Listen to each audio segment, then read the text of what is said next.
যখন মা কয়ে একটা ডাক দিছি উনি আমাদের দিকে তাকাইছে। যখন সকালে ভোরে 6:30টায় উঠছি, আমার হাজবেন্ড আমার ডাইকা বলে খালেদা জিয়া মারা গেছে। যখন আমি শুনছি আমার বুকের ভিতরে একটা কামড় দিয়ে উঠছে। আমি লাফ দিয়ে উঠতে কই কি কয় আমরা যখন খালেদা জিয়ার এই স্বৈরাচার হাসিনায় যখন জেলে নিছে, যখন ওনার হাজিরা হইতো, আমরা প্রতিদিন ওই হাজিরাতে থাকতাম।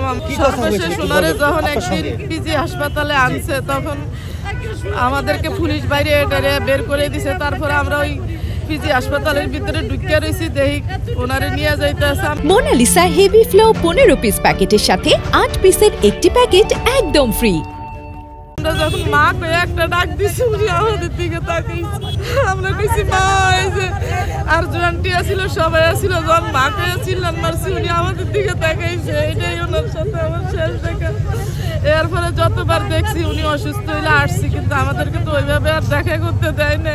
আমরা যে কি হারাইছি সেটা শুধু আমরাই জানি। উনি আমাদের নেত্রী ছিল না, উনি দল মত শেষে সবাই ওনারে ভালোবাসতো, সব দল ওনারে ভালোবাসতো। একমাত্র হাসিনাই ওনারে এরকম করে হিংসার রাজনীতি শেষ করছে। আমরা আসলে আমাদের কাছে এত খারাপ লাগতেছে আজকের দিন, এটা বলে বোঝাতে পারবো না যে কি হারাইছি।